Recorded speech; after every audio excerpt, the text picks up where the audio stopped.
शुभ संध्या छात्रों। मैं doctor Ragini Dubey DElEd द्वितीय वर्ष के छात्रों के लिए पाठ्यक्रम के क्रमानुसार पंचम भाग में प्रवेश करती हूँ। अभी तक आपने 4 भाग पढ़े हैं। वो जो 4 भाग आपने पढ़े हैं वो पाठ्यक्रम के अंतर्गत ही हैं।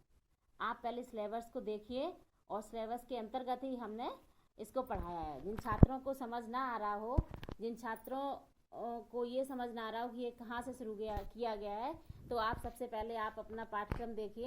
पाठ्यक्रम के अंतर्गत ही ये पढ़ाया जा रहा है। ठीक है, अभी तक आपने 4 भाग पढ़े हैं। आज हम 5वें भाग को पढ़ेंगे। 5वें भाग के अंतर्गत हमने जब चतुर्थ भाग में पढ़ा था तो हमने पढ़ा था कि चर्चा का अर्थ क्या होता है और चर्चा की उद्देश्य क्या होते हैं।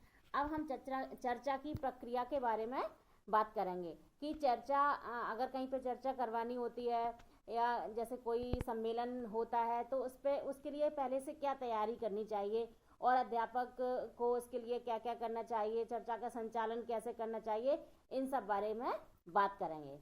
तो सबसे पहले देखते हैं चर्चा की प्रक्रिया। देखिए, चर्चा की प्रक्रिया को 3 भागों में विभाजित किया जा सकता है।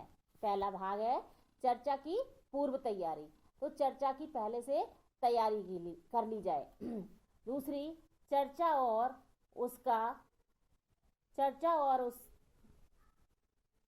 उसका संचालन। अब ये भी तैयारी कर दी जाए कि उसका संचालन किस प्रकार से किया जाएगा। और तीसरा है मूल्यांकन। तो कौन कौन से 3 भाग हैं चर्चा के? चर्चा की पूर्व तैयारी, चर्चा और उसका संचालन और मूल्यांकन। इन 3 भागों में चर्चा की प्रक्रिया पूरी होगी। उसके बाद सबसे पहला भाग है चर्चा की पूर्व तैयारी की। चर्चा की हमें पहले से क्या तैयारी करनी चाहिए। इस चरण में अध्यापक पुस्तिकाओं, पत्रिकाओं, समाचार पत्रों आदि का अध्ययन करके छात्रों के स्तर को ध्यान में रखकर चर्चा के लिए उपयुक्त विषय या प्रकरण निश्चित करता है।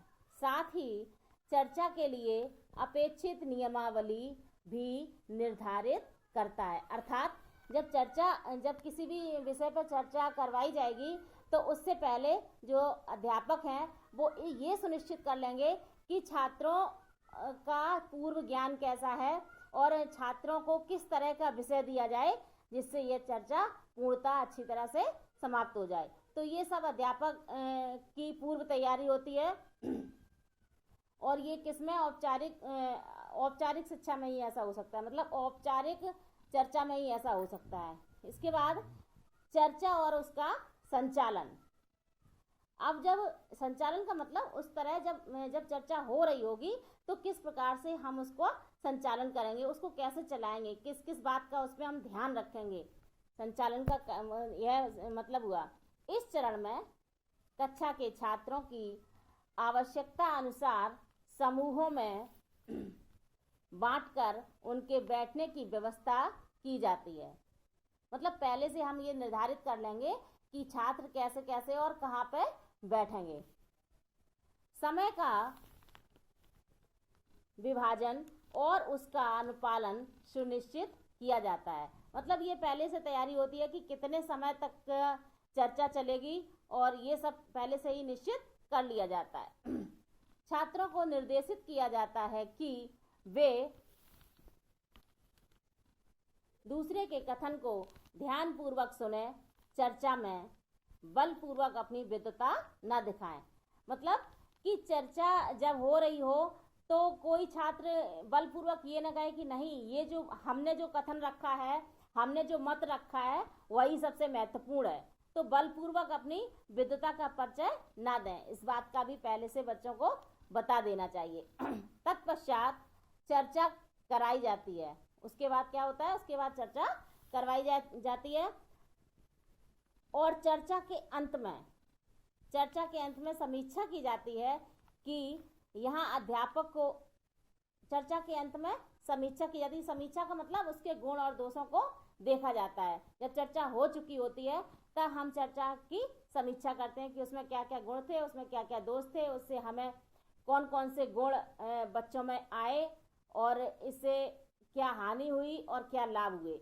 ये होती है समीक्षा। तो यहाँ अध्यापक को ध्यान रखना होगा कि वह बालकों को विशेष निष्कर्ष को मानने के लिए बाध्य न करें। जैसे किसी विषय पर चर्चा हो रही है, मान लो कि आपका किसी भी सामाजिक घटना हो, कोई भी, या जैसे कोई कहे कि महिला पर बोलिए आप, है ना, कोई कहे कि आप अपनी माँ के बारे में बोलिए, तो कोई भी विषय आपको दिया जा सकता है बोलने के लिए, लेकिन उसका जो निष्कर्ष होता है, कोई भी मतलब अध्यापक या बालक कभी भी बलपूर्वक ये नहीं कह सकता कि ये कथन जो आपने कहा है वही सत्य है। इसके लिए कोई किसी को बाध्य नहीं कर सकता, क्योंकि यहाँ पर क्या होता है, मत दिए जाते हैं, लेकिन किसी भी मत को मतलब बलपूर्वक उसको ये नहीं कहा जा सकता कि यही बात सही है। यहाँ पर चर्चा में क्या होता है कि हम आपकी बात का ध्यान रखते हैं, मतलब आपके मत को जानते हैं और दूसरे के मत को भी जानते हैं। इसके बाद मूल्यांकन होता है। इस चरण में देखिए चर्चा की तैयारी 3 चरणों में थी। पहला क्या था, पूर्व तैयारी, और दूसरी क्या था, चर्चा और उसका संचालन, और फिर क्या होगा, मूल्यांकन। इस चरण में इस बात पर ध्यान दिया जाता है कि चर्चा अपने उद्देश्यों की प्राप्ति में कहाँ तक सफल हुई। चर्चा के जो उद्देश्य होते हैं, उन उद्देश्यों के अंतर्गत जब मूल्यांकन किया जाता है तो ये देखा जाता है कि उद्देश्य कहाँ तक प्राप्त हुए हैं, छात्रों के व्यवहार में क्या क्या परिवर्तन हुए तथा उनके ज्ञान में किस रूप में वृद्धि हुई। ये सब किसके अंतर्गत आएंगे, उद्देश्य। मूल्यांकन में क्या किया जाता है, मूल्यांकन में उद्देश्य देखे जाते हैं कि हमने जो उद्देश्य निर्धारित किए थे, चर्चा की प्रक्रिया के जो उद्देश्य हमने निर्धारित किए थे, तो वह उद्देश्य में हम कहाँ तक सफल हुए हैं।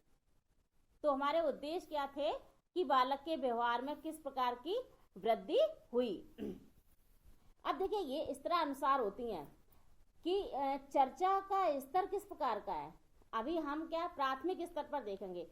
प्राथमिक स्तर पर हम कोई कविता सुनाकर उस पर चर्चा कर सकते हैं, या किसी त्योहार के विषय में भी चर्चा कर सकते हैं। देखिए चर्चा के ये तो तैयारी हो गई चर्चा की, लेकिन चर्चा के प्रकार हमने बताए थे कि औपचारिक और अनौपचारिक, और स्तर के हिसाब से, जैसे कि जब बड़े बड़े सेमिनार होते हैं वहाँ पर भी चर्चा होती है, तो वहाँ पर बड़े बड़े विषय लिए जाते हैं। लेकिन हम प्राथमिक स्तर पर पढ़ाएंगे तो हमें प्राथमिक स्तर के बच्चों के लिए किस प्रकार की चर्चा होनी चाहिए, इस पर हम इसी तरह का उदाहरण प्रस्तुत करेंगे और इसी तरह से हम आगे भी पढ़ेंगे।